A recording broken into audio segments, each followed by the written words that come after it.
ਵਾਹਿਗੁਰੂ ਸਾਹਿਬ JIO.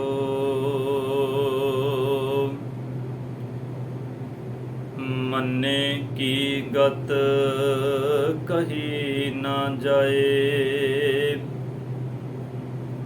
ਜੇ ਕੋ ਕਹੈ ਪਿਛੈ ਪਛਤਾਏ। ਕਾਗਦ ਕਲਮ ਨਾ ਲਿਖਣ ਹਾਰ, ਮੰਨੇ ਕਾ ਬਹਿ ਕਰਨ ਵਿਚਾਰ। ਐਸਾ ਨਾਮ ਨਿਰੰਜਨ ਹੋਏ, ਜੇ ਕੋ ਮਨ ਜਾਣੈ ਮਨ ਕੋਏ। ਐਸਾ ਨਾਮ ਨਿਰੰਜਨ ਹੋਏ, ਜੇ ਕੋ ਮਨ ਜਾਣੈ ਮਨ ਕੋਏ। ਪਰਮ ਸਨਮਾਨਯੋਗ ਚਵਰ ਛਤਰ ਤਖਤ ਦੇ ਮਾਲਕ, ਜੁਗ ਹੋ ਜੁਗ ਅਟਲ, ਸਰਵਰੇ ਕਾਇਨਾਤ ਦੇ ਮਾਲਕ, ਧੰਨ ਧੰਨ ਸਾਹਿਬ ਸ੍ਰੀ ਗੁਰੂ ਗ੍ਰੰਥ ਸਾਹਿਬ ਪਾਤਸ਼ਾਹ ਜੀ, ਸਤਿਗੁਰਾਂ ਦੀ ਪਾਵਨ ਪਵਿੱਤਰ ਨਿੱਘੀ ਗੋਦ ਅੰਦਰ ਸੁਭਾਏਮਾਨ ਗੁਰੂ ਸਰੂਪ ਗੁਰੂ ਪਿਆਰੀ ਸਾਧ ਸੰਗਤ ਜੀਓ। ਵਡਭਾਗਿਓ ਸਹਿਬਾਂ ਦੀ ਪਾਵਨ ਗੋਦ ਵਿੱਚ ਇਹਨਾਂ ਪਾਵਨ ਅੰਮ੍ਰਿਤ ਦੀਵਾਨਾਂ ਦੇ ਅੰਦਰ ਹਾਜ਼ਰੀ ਭਰਦਿਆਂ ਸਤਿਗੁਰ ਕੀ ਪਾਵਨ ਬਾਣੀ ਦੀ ਕੀਰਤੀ ਵਡਿਆਈ ਕੀਰਤਨ ਦੇ ਰੂਪ ਵਿੱਚ ਆਪ ਜੀ ਸਰਵਣ ਕਰ ਰਹੇ ਸੋ। ਧੰਨ ਧੰਨ ਸਾਹਿਬ ਸ੍ਰੀ ਗੁਰੂ ਨਾਨਕ ਦੇਵ ਪਾਤਸ਼ਾਹ ਜੀ ਸਤਿਗੁਰਾਂ ਦੀ ਪਾਵਨ ਮੁਬਾਰਕ ਮੁਕੱਦਸ ਰਸਨਾ ਤੋਂ ਉਚਾਰਨ ਕੀਤੇ ਅੰਮ੍ਰਿਤ ਬਚਨ, ਪਾਵਨ ਸ਼੍ਰੀ ਜਪ ਬਾਣੀ ਦੀ ਵਿਚਾਰ ਆਪ ਜੀ ਇਹਨਾਂ ਪਾਵਨ ਦੀਵਾਨਾਂ ਵਿੱਚ ਸਰਵਣ ਕਰ ਰਹੇ ਹੋ। ਸਾਧ ਸੰਗਤ, ਵਿਚਾਰ ਅਧੀਨ ਇਹ ਪਾਵਨ ਪੌੜੀ ਆਪ ਜੀ ਨੇ ਸਰਵਣ ਕੀਤੀ ਹੈ, ਜਿਸ ਅੰਦਰ ਦਾਤਾਰ ਪਿਤਾ ਜੀ ਨੇ ਮੰਨਣ ਵਾਲੇ ਦੀ ਅਵਸਥਾ ਨੂੰ ਬਿਆਨ ਕੀਤਾ ਹੈ। ਜਿਵੇਂ ਸਾਧ ਸੰਗਤ ਪਿਛਲੀਆਂ 4 ਪੌੜੀਆਂ ਸਤਿਗੁਰ ਨੇ ਪਰਮਾਤਮਾ ਦੀ ਇਬਾਦਤ, ਰੱਬ ਦੇ ਅੰਮ੍ਰਿਤ ਗੁਣਾਂ ਨੂੰ ਸੁਣਨ ਵਾਲੇ ਦੀ ਵਡਿਆਈ ਵਿੱਚ ਬਿਆਨ ਕੀਤੀਆਂ ਨੇ ਕਿ ਜਦੋਂ ਕੋਈ ਆਪਣੀ ਸੁਰਤ ਲਾ ਕੇ ਸਤਿਗੁਰ ਦੇ ਉਪਦੇਸ਼ ਨੂੰ ਸੁਣਦਾ ਹੈ ਤੇ ਉਹਦੇ ਜੀਵਨ ਦੇ ਅੰਦਰ ਕੀ ਪਰਿਵਰਤਨ ਆਉਂਦਾ ਹੈ, ਉਹਦੇ ਜੀਵਨ ਦੇ ਅੰਦਰ ਕੀ ਬਦਲਾਅ ਆਉਂਦੇ ਨੇ, ਇਹ ਮੇਰੇ ਸਤਿਗੁਰ ਨੇ ਪਿਛਲੀਆਂ 4 ਪੌੜੀਆਂ ਦੇ ਅੰਦਰ ਬਖਸ਼ਿਸ਼ ਕੀਤਾ ਤੇ ਆਪਾਂ ਸਮਝੇ। ਅੱਜ ਸਾਧ ਸੰਗਤ ਮੰਨੇ ਦੀ ਗੱਲ ਸਤਿਗੁਰ ਨੇ ਕੀਤੀ ਹੈ ਵੀ ਜਦੋਂ ਕੋਈ ਸੁਣਨ ਤੋਂ ਬਾਅਦ ਅੰਮ੍ਰਿਤ ਬਚਨਾਂ ਨੂੰ ਆਪਣੇ ਜੀਵਨ ਵਿੱਚ ਮੰਨ ਲਏ। ਆਓ ਇਹਨਾਂ ਪਾਵਨ ਬਚਨਾਂ ਦੀ ਵਿਚਾਰ ਆਰੰਭ ਕਰੀਏ। ਵਿਚਾਰ ਆਰੰਭ ਕਰਨ ਤੋਂ ਪਹਿਲਾਂ ਆਪ ਜਿਤਨੇ ਤਨ ਸਤਿਗੁਰ ਕੀ ਹਜ਼ੂਰੀ ਵਿੱਚ ਜੁੜ ਬੈਠੇ ਹੋ, ਕਰੋ ਕਿਰਪਾ ਸਹਿਬਾਂ ਦੀ ਪਾਵਨ ਬਖਸ਼ੀ ਫਤਿਹ ਪ੍ਰਵਾਨ ਕਰੋ ਜੀ। ਵਾਹਿਗੁਰੂ ਜੀ ਕਾ ਖਾਲਸਾ, ਵਾਹਿਗੁਰੂ ਜੀ ਕੀ ਫਤਿਹ। ਧੰਨ ਧੰਨ ਸਾਹਿਬ ਸ੍ਰੀ ਗੁਰੂ ਨਾਨਕ ਦੇਵ ਪਾਤਸ਼ਾਹ ਜੀ ਨੇ ਕਿਰਪਾ ਕੀਤੀ ਹੈ। ਸਾਧ ਸੰਗਤ ਤੇ 4 ਪੌੜੀਆਂ ਨੇ ਮੰਨਣ ਦੀਆਂ, ਪਰ ਇਹਨਾਂ 4 ਪੌੜੀਆਂ ਦੇ ਅੰਦਰ ਥੋੜਾ ਜਿਹਾ ਫਰਕ ਹੈ। ਜਿਵੇਂ ਅਸੀਂ ਸੁਣਿਆ ਦੀਆਂ ਪੌੜੀਆਂ ਪੜ੍ਹ ਕੇ ਆਏ ਹਾਂ, ਉੱਥੇ ਸਤਿਗੁਰ ਨੇ ਸੁਣਨ ਵਾਲੇ ਦੀ ਅਵਸਥਾ ਦੀ ਗੱਲ ਕੀਤੀ ਜਦੋਂ ਸੁਣ ਲਏ। ਇੱਥੇ ਸਾਧ ਸੰਗਤ ਆਪ ਵੇਖੋਗੇ ਜਿਹੜੀ ਪੌੜੀ ਦਾ ਪਾਠ ਅੱਜ ਆਪ ਜੀ ਨੇ ਸਰਵਣ ਕੀਤਾ ਹੈ, 12ਵੀਂ ਪੌੜੀ ਜਪਜੀ ਸਾਹਿਬ ਜੀ ਦੀ ਪਾਵਨ ਬਾਣੀ ਵਿੱਚੋਂ। ਇੱਥੇ ਪਾਠ ਹੈ ਮੰਨੇ ਕੀ ਗਤ ਕਹੀ ਨਾ ਜਾਏ। ਇਸ ਪੌੜੀ ਦੇ ਵਿੱਚ ਮੰਨੇ ਸ਼ਬਦ 2 ਵਾਰ ਆਉਂਦਾ ਹੈ ਤੇ ਅਗਲੀਆਂ ਜਿਹੜੀਆਂ 3 ਪੌੜੀਆਂ ਆਪ ਪੜੋਗੇ ਸਾਧ ਸੰਗਤ, ਉਹਨਾਂ ਵਿੱਚ ਸ਼ਬਦ ਹੈ ਮੰਨੈ। ਇੱਥੇ ਸ਼ਬਦ ਹੈ ਮੰਨੇ। ਮੰਨੇ ਦਾ ਮਤਲਬ ਹੈ ਜਿਨੇ ਮੰਨ ਲਿਆ। ਤੇ ਅੱਗੇ ਜਾ ਕੇ ਜਦੋਂ ਆਪਾਂ 3 ਪੌੜੀਆਂ ਵਿੱਚ ਸ਼ਬਦ ਪੜਾਂਗੇ ਮੰਨੈ, ਤੇ ਮੰਨੈ ਦਾ ਭਾਵ ਸਤਿਗੁਰ ਕਹਿੰਦੇ ਨੇ ਜਦੋਂ ਕੋਈ ਮੰਨ ਲੈਂਦਾ ਹੈ ਜਿਵੇਂ ਕੋਈ ਸੁਣ ਲੈਂਦਾ ਤੇ ਸਤਿਗੁਰੂ ਨੇ 4 ਪੌੜੀਆਂ ਵਿੱਚ ਉਸ ਸੁਣਨ ਵਾਲੇ ਦੀ ਅੰਦਰ ਦੇ ਤਬਦੀਲੀ ਦਾ ਜ਼ਿਕਰ ਕੀਤਾ ਹੈ। ਇਸੇ ਤਰ੍ਹਾਂ ਪਹਿਲੀ ਪੌੜੀ ਵਿੱਚ ਸਤਿਗੁਰੂ ਨੇ ਮੰਨੇ ਦੀ ਵਿੱਚ ਮੰਨੇ ਵਾਲੇ ਦੀ ਅਵਸਥਾ ਨੂੰ ਬਿਆਨ ਕੀਤਾ ਵੀ ਉਹ ਕਿੰਨਾ ਵਿਸ਼ਾਲ ਬਣ ਜਾਂਦਾ ਹੈ। ਤੇ ਅਗਲੀਆਂ 3 ਪੌੜੀਆਂ ਵਿੱਚ ਸਤਿਗੁਰੂ ਕਹਿੰਦੇ ਨੇ ਜੇ ਤੂੰ ਮੰਨ ਲਏ ਨਾ, ਫਿਰ ਤੇਰੇ ਜੀਵਨ ਦੇ ਵਿੱਚ ਕੀ ਪਰਿਵਰਤਨ ਆਏਗਾ, ਕੀ ਤਬਦੀਲੀ ਆਏਗੀ। ਵੈਸੇ ਸਾਧ ਸੰਗਤ ਆਪ ਬਾਣੀ ਪੜ੍ਹਦੇ ਹੋ, ਸਭ ਸੂਝਵਾਨ ਸੱਜਣ ਬੈਠੇ ਹੋ। ਸਤਿਗੁਰੂ ਗੁਰੂ ਗ੍ਰੰਥ ਸਾਹਿਬ ਪਾਤਸ਼ਾਹ ਜੀ ਦੀ ਅੰਮ੍ਰਿਤ ਬਾਣੀ ਦੇ ਵਿੱਚ ਸਤਿਗੁਰ ਨੇ ਸੁਣਨ ਤੇ ਮੰਨਣ ਦੀ ਵਿਚਾਰ ਤੇ ਬੜਾ ਜ਼ੋਰ ਦਿੱਤਾ ਹੈ। ਇੱਕ ਪੰਕਤੀ ਆਪ ਪੜ੍ਹ ਕੇ ਵੀ ਆਏ ਹੋ ਸਾਹਿਬ ਦੀ ਬਾਣੀ ਵਿੱਚੋਂ। ਸਾਹਿਬ ਕਹਿੰਦੇ ਨੇ ਸੁਣਿਆ ਮੰਨਿਆ ਮਨ ਕੀਤਾ ਭਾਉ। ਜਦੋਂ ਸੁਣ ਲਏਗਾ, ਸੁਣ ਕੇ ਮੰਨ ਲਏਗਾ ਤੇ ਮੰਨਣ ਤੋਂ ਬਾਅਦ ਆਪਣੇ ਅੰਦਰ ਭਾਉ ਪੈਦਾ ਕਰ ਲਏਗਾ, ਪ੍ਰੇਮ ਪੈਦਾ ਕਰ ਲਏਗਾ।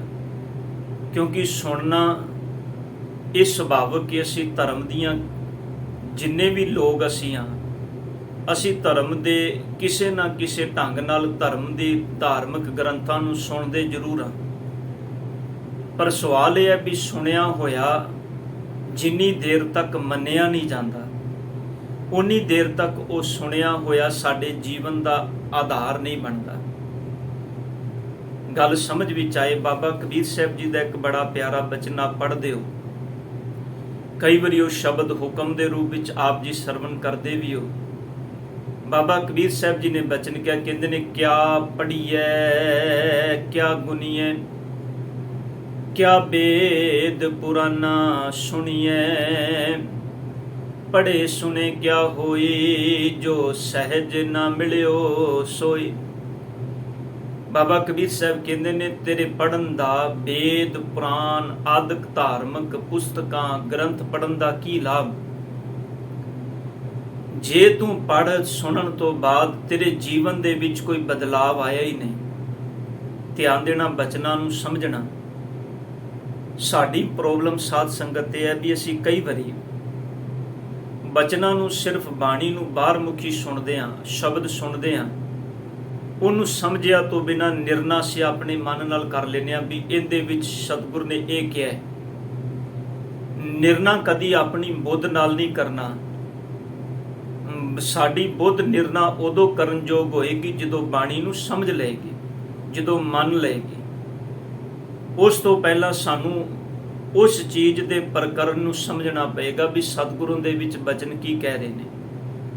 ਬਾਬਾ ਕਬੀਰ ਸਾਹਿਬ ਜੀ ਕਹਿੰਦੇ ਨੇ ਤੂੰ ਵੇਦ ਸੁਣਦਾ ਹੈ, ਪੁਰਾਣ ਸੁਣਦਾ ਹੈ, ਪਰ ਇੱਕ ਗੱਲ ਦੱਸ, ਵੇਦ ਪੁਰਾਣ ਆਦਿਕ ਧਾਰਮਿਕ ਜਿੰਨੀਆਂ ਵੀ ਪੁਸਤਕਾਂ ਗ੍ਰੰਥ ਨੇ, ਇਹਨਾਂ ਨੂੰ ਪੜ੍ਹਨ ਤੇ ਸੁਣਨ ਦਾ ਕੀ ਲਾਭ। ਕਿਆ ਪੜੀਐ ਕਿਆ ਗੁਨੀਐ, ਕਿਆ ਵੇਦ ਪੁਰਾਨਾ ਸੁਣੀਐ, ਪੜ੍ਹੇ ਸੁਣੇ ਕਿਆ ਹੋਈ, ਜੋ ਸਹਿਜ ਨਾ ਮਿਲਿਓ ਸੋਈ।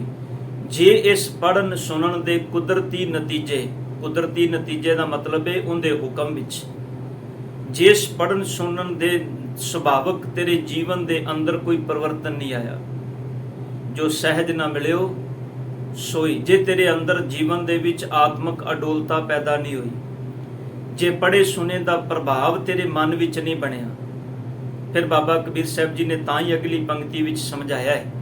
ਕਹਿੰਦੇ ਪੜ੍ਹੇ ਸੁਨੇ ਕਿਆ ਹੋਈ, ਜੋ ਸਹਿਜ ਨਾ ਮਿਲਿਓ ਸੋਈ, ਹਰ ਕਾ ਨਾਮ ਨਾ ਜਪਸ ਗਵਾਰਾ। ਗਵਾਰ ਸ਼ਬਦ ਦਾ ਆਖਰੀ ਅਰਥ ਹੈ ਮੂਰਖ। ਹੇ ਮੂਰਖ ਬੰਦਿਆ, ਤੂੰ ਪਰਮਾਤਮਾ ਦੇ ਨਾਮ ਨੂੰ ਜਪਦਾ ਨਹੀਂ। ਪਰ ਇਨਸਾਨ ਆਖੇਗਾ ਜੀ ਮੈਂ ਤੇ ਰੋਜ਼ ਜਪਣਾ। ਅਸੀਂ ਵੀ ਸਭ ਰੋਜ਼ ਜਪਨੇ ਆ, ਭਾਵੇਂ ਕੋਈ ਕਿਸੇ ਢੰਗ ਨਾਲ ਵੀ ਜਪਦਾ ਹੈ, ਭਾਵੇਂ ਕੋਈ ਫਿਜ਼ੀਕਲੀ ਕਿਰਿਆਵਾਂ ਕਰਕੇ ਹੀ ਪਰਮਾਤਮਾ ਨੂੰ ਚੇਤੇ ਕਰਦਾ ਹੈ, ਪਰ ਉਹ ਆਪਣੀ ਸੁਰਤ ਵਿੱਚ ਪਰਮਾਤਮਾ ਦੇ ਨਾਮ ਨੂੰ ਰੱਖਦਾ ਤੇ ਜ਼ਰੂਰ ਹੈ।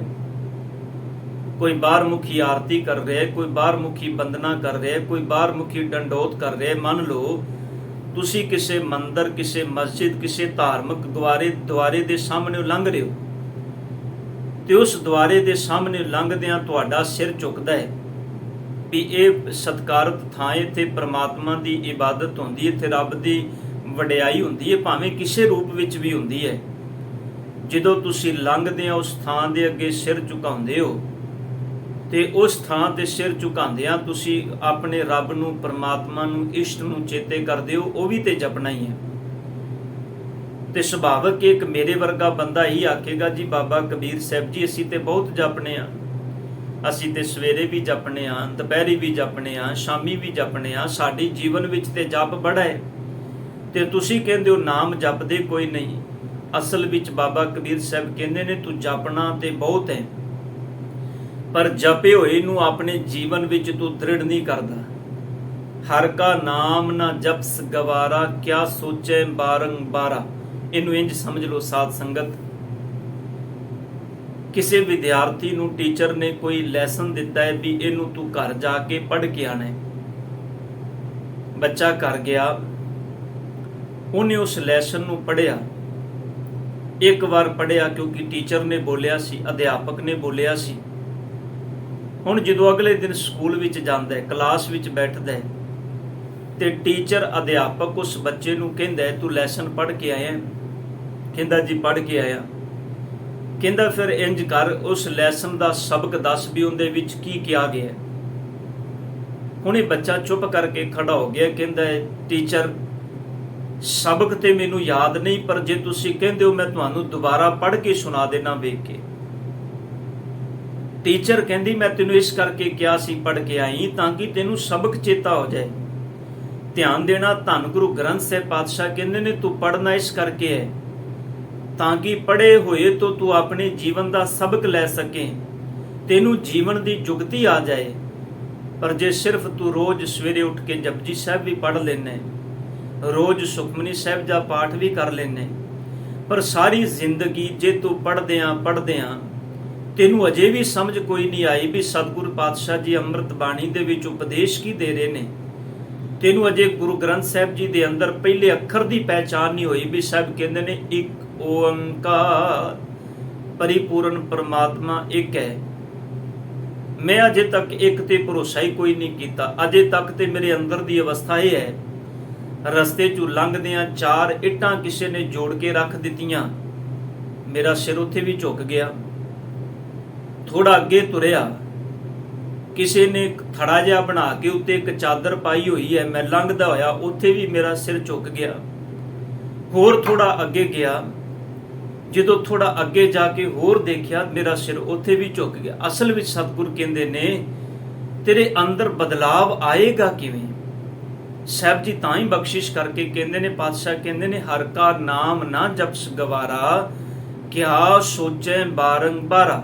ਪਾਤਸ਼ਾਹ ਕਹਿੰਦੇ ਨੇ ਸੋਚਦਾ ਬਹੁਤ ਹੈ, ਭਾਵੇਂ ਹੈ ਵੀ ਤੂੰ ਧਰਮ ਦੀਆਂ ਵਿਧੀਆਂ ਢੰਗ ਤਰੀਕੇ ਬਾਹਰਮੁਖੀ ਬੜੇ ਸੋਚਦਾ ਹੈ, ਪਰ ਪਾਤਸ਼ਾਹ ਕਹਿੰਦੇ ਨੇ ਅਸਲ ਵਿੱਚ ਬਦਲਾਵ ਕਿਉਂ ਨਹੀਂ? ਅੰਧਿਆਰੇ ਦੀਪਕ ਚਾਹੀਏ।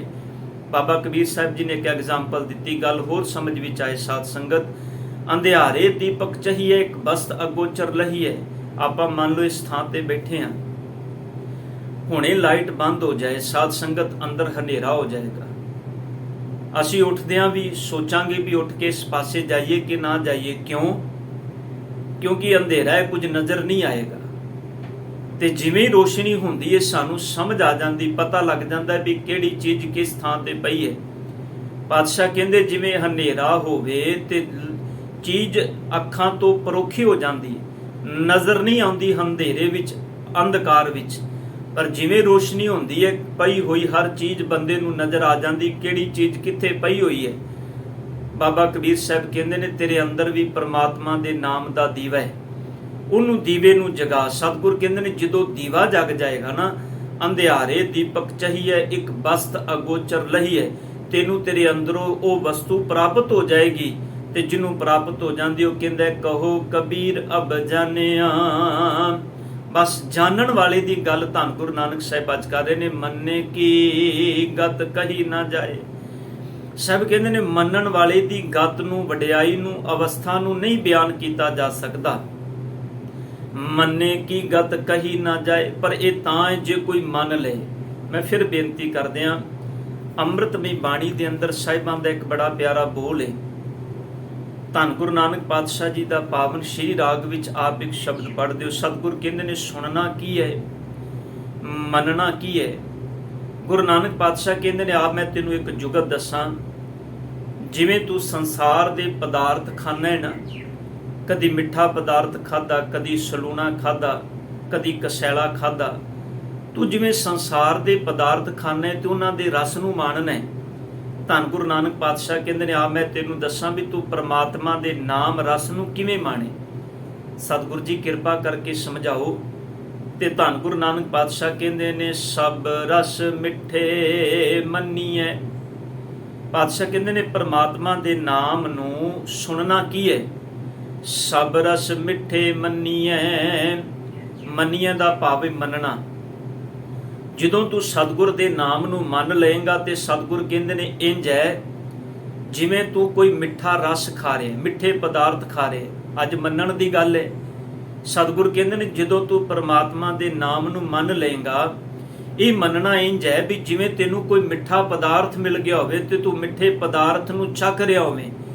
ਇਹਦਾ ਮਤਲਬ ਹੈ, ਭਾਵ ਹੈ ਪਰਮਾਤਮਾ ਦੇ ਨਾਮ ਨੂੰ ਮੰਨਣਾ ਇਹ ਮਿੱਠੇ ਪਦਾਰਥ ਨੂੰ ਖਾਣ ਦੇ ਬਰਾਬਰ ਹੈ।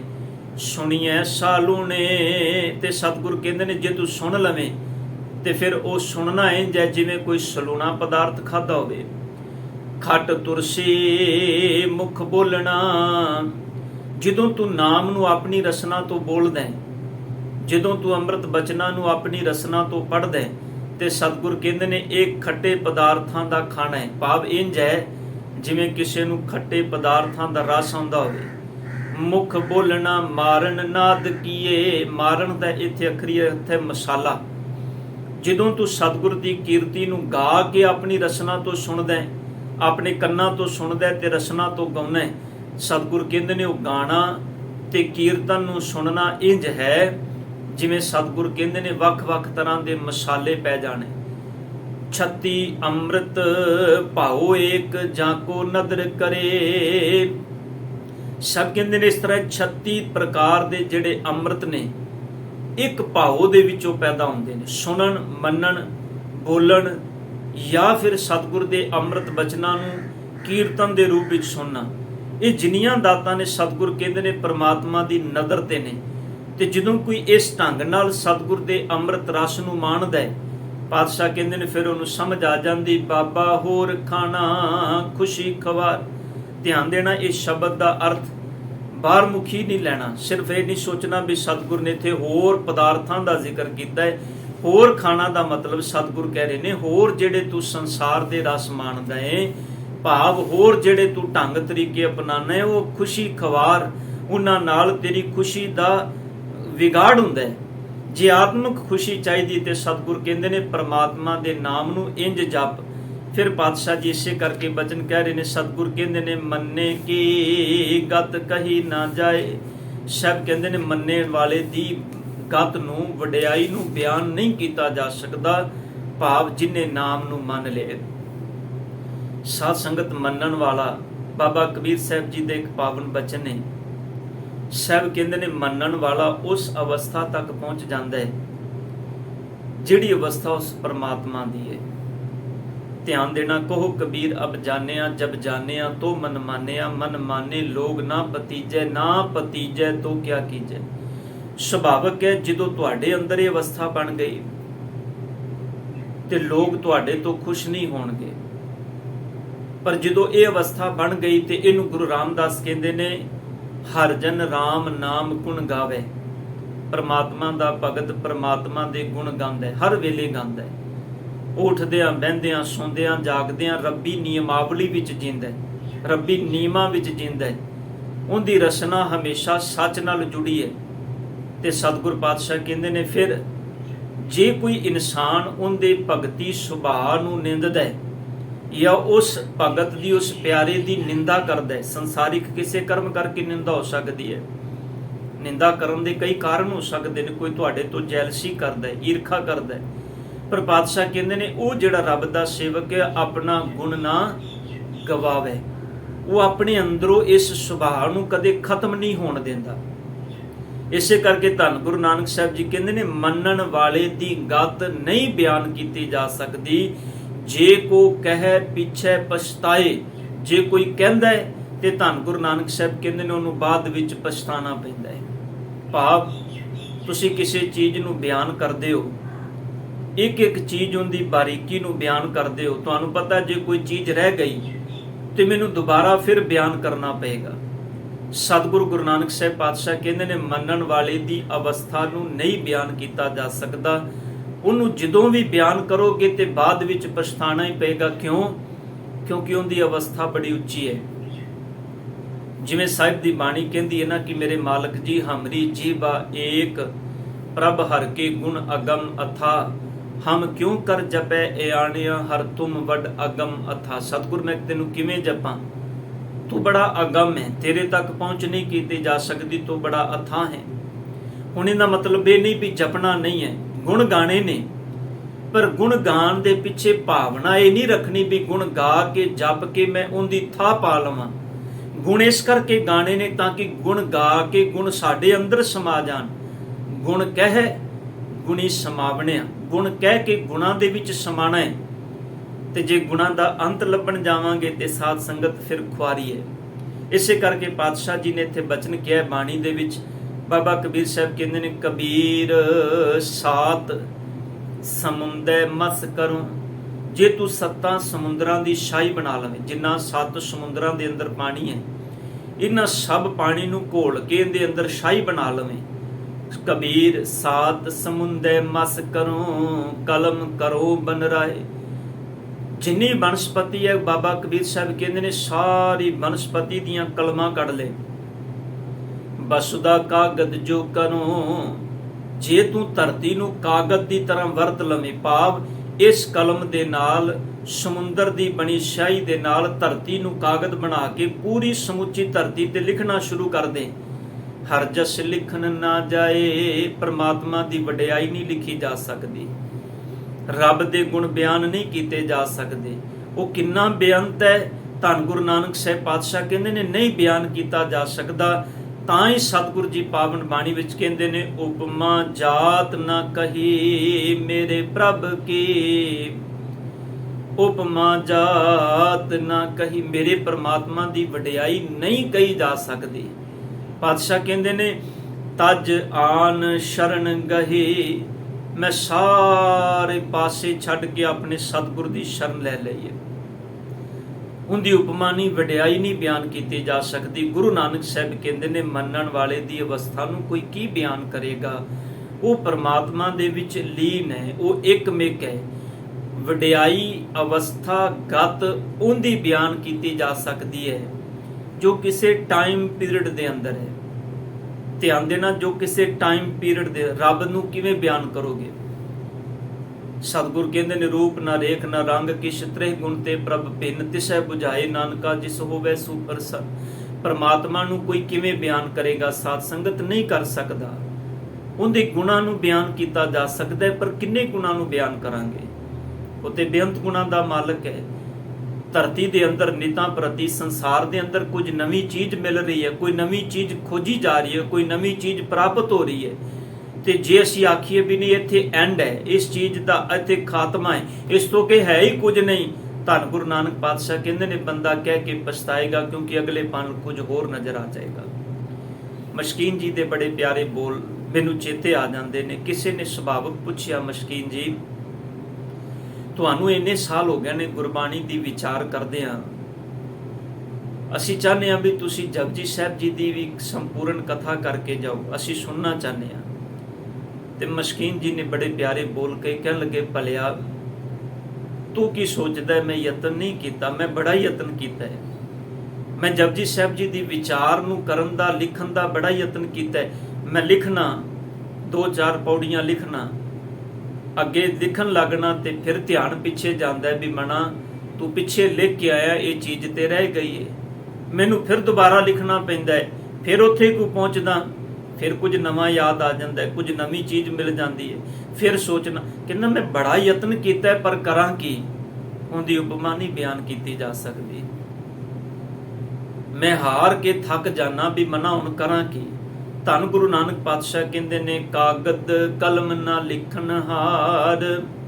ਸਾਹਿਬ ਕਹਿੰਦੇ ਕਾਗਦ ਉੱਤੇ ਕਲਮ ਦੇ ਨਾਲ ਉਸ ਪਰਮਾਤਮਾ ਦੇ ਗੁਣ ਨਹੀਂ ਲਿਖੇ ਜਾ ਸਕਦੇ, ਕਿਉਂਕਿ ਕਾਗਦ ਦਾ ਅੰਤ ਹੈ। ਉਹਦੀ ਕੁਦਰਤ ਦੇ ਅੰਦਰ ਦੇ ਪਸਾਰੇ ਨੂੰ ਉਹਦੇ ਗੁਣਾਂ ਲਈ ਵਰਤ ਕੇ ਅਸੀਂ ਲਿਖ ਸਕਦੇ ਹਾਂ, ਪਰ ਉਸ ਚੀਜ਼ਾਂ ਦਾ ਅੰਤ ਹੈ, ਪਰ ਪਰਮਾਤਮਾ ਦਾ ਕੋਈ ਅੰਤ ਨਹੀਂ ਹੈ। ਉਹਦੇ ਗੁਣਾਂ ਨੂੰ ਤੇ ਗਾਇਆ ਜਾ ਸਕਦਾ ਹੈ। ਉਹਦੇ ਗੁਣਾਂ ਨੂੰ ਗਾ ਕੇ ਕੋਈ ਉਹਦੇ ਗੁਣਾਂ ਨੂੰ ਆਪਣੇ ਅੰਦਰ ਸਮਾ ਸਕਦਾ ਹੈ।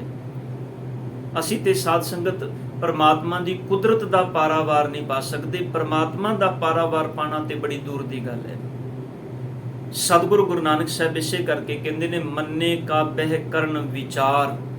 ਸਭ ਕਹਿੰਦੇ ਨੇ ਜਿਨੇ ਮੰਨਿਆ ਨਾ, ਉਹਦੇ ਗੁਣਾਂ ਦੀ ਬਹਿ ਕੇ ਵਿਚਾਰ ਕਰੋ। ਉਹਦੇ ਗੁਣ ਕਿਹੜੇ ਨੇ, ਉਹਦੇ ਗੁਣਾਂ ਦੀ ਸਾਂਝ ਕਰੋ। ਸਾਂਝ ਕਰੀਜੈ ਗੁਣਾ ਕੇਰੀ, ਛੋੜ ਅਵਗੁਣ ਚੱਲੀਐ। ਉਹਦੇ ਗੁਣਾਂ ਦੀ ਸਾਂਝ ਕਰੋ। ਉਹਦੇ ਅੰਦਰ ਕਿਹੜੇ ਕਿਹੜੇ ਗੁਣ ਨੇ। ਸਤਿਗੁਰ ਕਹਿੰਦੇ ਨੇ, ਉਹਦਾ ਨਾਮ ਐਸਾ ਨਾਮ ਨਿਰੰਜਨ ਹੋਏ। ਉਹਦਾ ਨਾਮ ਤੇ ਇਹੋ ਜਿਹਾ ਹੈ। ਨਿਰੰਜਨ ਦਾ ਮਤਲਬ ਹੈ ਨਿਰਅੰਜਨ। ਧਿਆਨ ਦੇਣਾ, ਜਿਹਨੂੰ ਕੋਈ ਮੈਲ ਨਹੀਂ, ਜੋ ਸੰਸਾਰ ਦੀ ਮਾਇਆ ਦੀ ਮੈਲ ਤੋਂ ਨਿਰਲੇਪ ਹੈ। ਹਰ ਚੀਜ਼ ਜੋ ਪ੍ਰਮਾਤਮਾ ਰੱਬ ਜੀ ਨੇ ਕੁਦਰਤ ਵਿੱਚ ਪੈਦਾ ਕੀਤੀ ਹੈ, ਇਹ ਮਾਇਆ ਦੇ ਪ੍ਰਭਾਵ ਦੇ ਅਧੀਨ ਹੈ।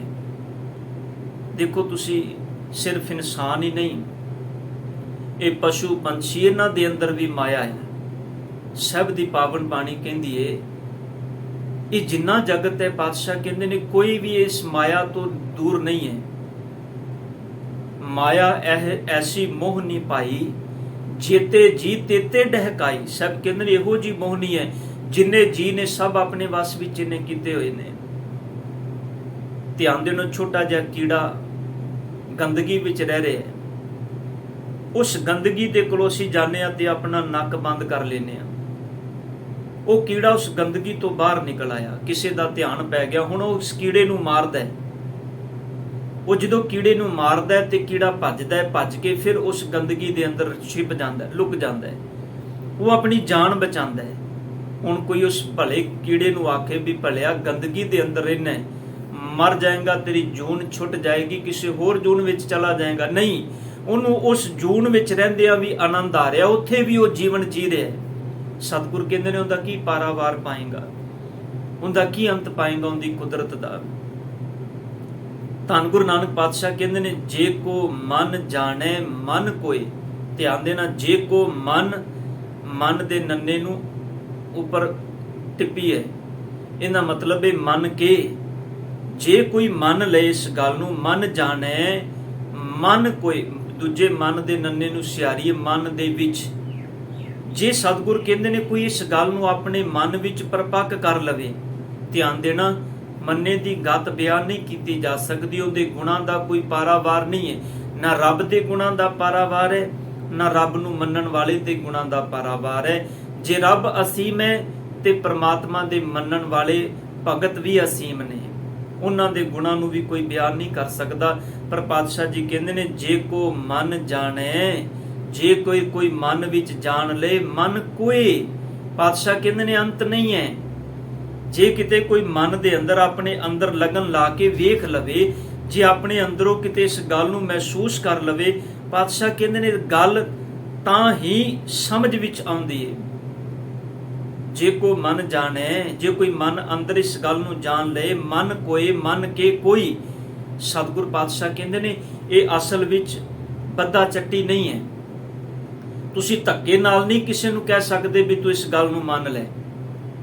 ਵੇਖੋ ਸਾਧ ਸੰਗਤ, ਜਦੋਂ ਧੱਕੇ ਦੀ ਗੱਲ ਆਉਂਦੀ, ਪਾਤਸ਼ਾਹ ਜੀ ਨੇ ਬਾਣੀ ਵਿੱਚ ਗੱਲ ਹੈ, ਪਾਤਸ਼ਾਹ ਕਹਿੰਦੇ ਨੇ, ਬੱਦਾ ਚੱਟੀ ਜੋ ਪਰੇ, ਨਾ ਗੁਣ ਨਾ ਉਪਕਾਰ। ਤੁਸੀਂ ਕਿਸੇ ਨੂੰ ਬੱਦਾ ਰੁੱਦੀ ਆਖੋ ਵੀ ਤੂੰ ਇਹ ਕਰਮ ਕਰ।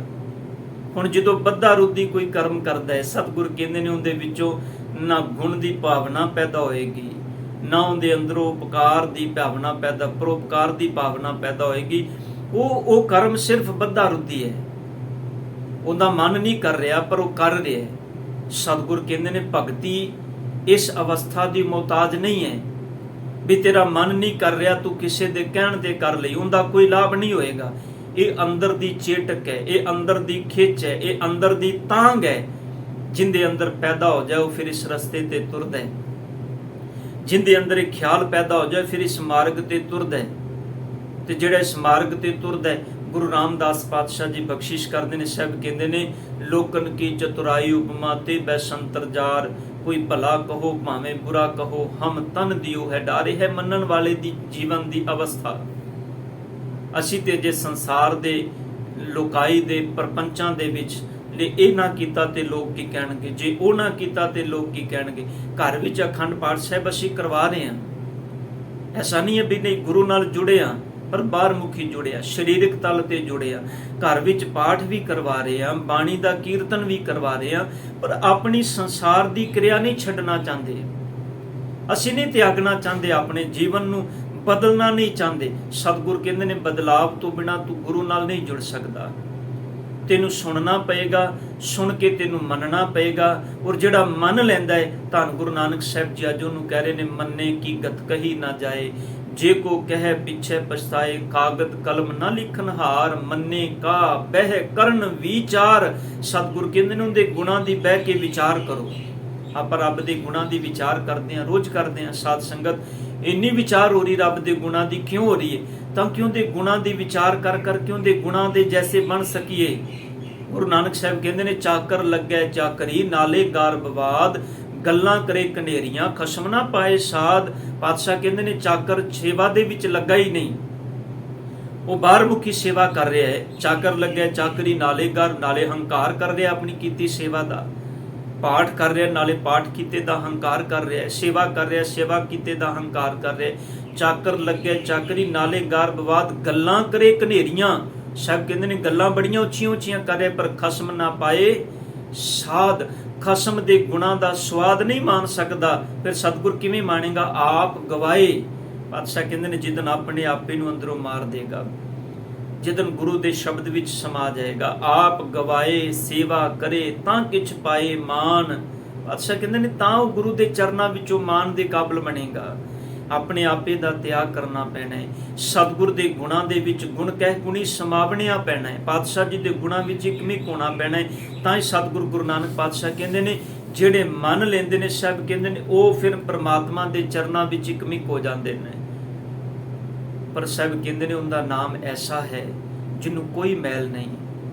ਜੇ ਸਾਡੇ ਅੰਦਰ ਵੀ ਮੈਲ ਹੈ, ਕਿਸੇ ਵੀ ਤਰ੍ਹਾਂ ਦੀ ਮੈਲ ਹੈ, ਭਾਵੇਂ ਅੱਖਾਂ ਵਿੱਚ ਹੈ, ਜੀਭਾਂ ਤੇ ਹੈ, ਰਸਨਾਂ ਤੇ ਹੈ, ਕਿਸੇ ਵੀ ਤਰ੍ਹਾਂ ਦੀ ਮੈਲ ਹੈ ਜੀਵਨ ਵਿੱਚ, ਅਸੀਂ ਨਹੀਂ ਉਹਦੇ ਚਰਨਾਂ ਵਿੱਚ ਪ੍ਰਵਾਨ ਹੋ ਸਕਦੇ।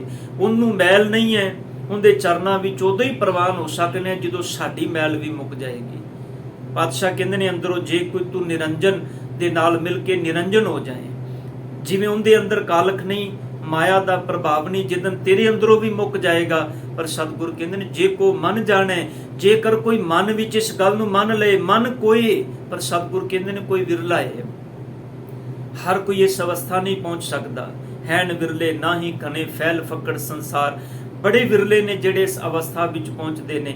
ਪਰ ਸਤਿਗੁਰ ਦੀਆਂ ਆ ਦੋ ਪੰਕਤੀਆਂ ਤੇ ਸਾਧ ਸੰਗਤ ਸਾਨੂੰ ਵਾਰ-ਵਾਰ ਫੋਕਸ ਕਰਨਾ ਪਏਗਾ। ਇਹਨਾਂ ਦੋ ਪੰਕਤੀਆਂ ਨੂੰ ਵਾਰ-ਵਾਰ ਸਾਨੂੰ ਸਮਝਣਾ ਪਏਗਾ। ਇਸ ਕਰਕੇ ਕੱਲ ਨੂੰ ਦੂਜੀ ਪੌੜੀ ਦੀ ਵਿਚਾਰ ਆਰੰਭ ਕਰਨ ਤੋਂ ਪਹਿਲਾਂ ਵੀ ਇਹਨਾਂ ਦੋ ਪੰਕਤੀਆਂ ਨੂੰ ਹੋਰ ਡੂੰਘਾਈ ਨਾਲ ਆਪਾਂ ਸਮਝਣ ਦਾ ਯਤਨ ਕਰਾਂਗੇ, ਤਾਂ ਕਿ ਸਤਿਗੁਰ ਦੀ ਇਹ ਪਾਵਨ ਬਚਨ ਸਾਡੇ ਜੀਵਨ ਦਾ ਆਧਾਰ ਬਣ ਜਾਣ।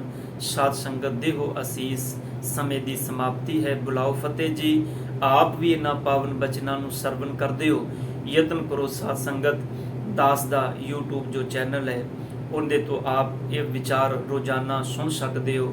WhatsApp ਗਰੁੱਪ ਨਾਲ ਜੁੜ ਕੇ ਵੀ ਇਹ ਵਿਚਾਰ ਰੋਜ਼ ਸੁਣ ਸਕਦੇ ਹੋ। ਸੋ ਕਿਰਪਾ ਕਰੋ ਇਸ ਚੈਨਲ ਨੂੰ ਸਬਸਕ੍ਰਾਈਬ ਕਰੋ, ਵੱਧ ਤੋਂ ਵੱਧ ਆਪ ਵੀ ਲਾਹਾ ਲਵੋ ਤੇ ਹੋਰਨਾਂ ਨੂੰ ਵੀ ਇਹ ਲਾਹਾ ਲੈਣ ਦੇ ਲਈ ਪ੍ਰੇਰਨਾ ਦਿਓ, ਤਾਂ ਕਿ ਮੇਰਾ ਗਾਵਿਆ ਸੁਣਿਆ ਪੜਿਆ ਤੇ ਆਪ ਦਾ ਗਾਵਿਆ ਸੁਣਿਆ ਪੜਿਆ ਸਤਿਗੁਰਾਂ ਦੇ ਚਰਨਾਂ ਵਿੱਚ ਪ੍ਰਵਾਨ ਹੋ ਜਾਏ। ਕਰੋ ਕਿਰਪਾ। ਬੁਲਾਓ ਫਤਿਹ ਜੀ। ਵਾਹਿਗੁਰੂ ਜੀ ਕਾ ਖਾਲਸਾ, ਵਾਹਿਗੁਰੂ।